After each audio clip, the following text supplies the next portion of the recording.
ಅರ್ಜುನ ಉವಾಚ ಏವಂ ಸತತಯುಕ್ತಾಯೇ ಭಕ್ತ್ಯಾಸ್ತ್ವಾಂ ಪರ್ಯುಪಾಸತೆ ಯೇ ಚಾಪ್ಯಕ್ಷರಮವ್ಯಕ್ತಂ ತೇಷಾಂ ಕೇ ಯೋಗವಿತ್ತಮಾಃ.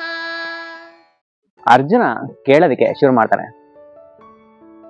ಭಗವಂತ ಸತತವಾಗಿ ಬಿಡದೆ ಸ್ಥಿರ ಮನಸ್ಥಿತಿಯಿಂದ ನಿನ್ನನ್ನೇ ಆರಾಧಿಸುವಂತಹ ಯೋಗಿಗಳು ಮತ್ತೆ ಎಲ್ಲಾ ಇಂದ್ರಿಯಗಳನ್ನ ಸಂಯಮದಲ್ಲಿಟ್ಕೊಂಡು ಆತ್ಮದರ್ಶನವನ್ನು ಮಾಡಿ ಆರಾಧಿಸುವಂತಹ ಯೋಗಿಗಳು, ಇವರಿಬ್ಬರ ನಡುವೆ ಯಾವ ಯೋಗ ಮಾಡಿದರೆ ತ್ವರಿತವಾಗಿ ಅಂದ್ರೆ ತುಂಬಾ ಎಫೆಕ್ಟಿವ್ ಆಗಿ ನಮಗೆ ನಮ್ಮ ಗುರಿಯನ್ನ ಮುಟ್ಟಬಹುದು ಅಂದ್ರೆ ಇವೆರಡು ಯೋಗಗಳ ನಡುವೆ ಯಾವುದು ಬೆಸ್ಟ್ ಅಂತ ಇಲ್ಲಿ ಅರ್ಜುನ ಕೃಷ್ಣನ್ನ ಕೇಳ್ತಾರೆ.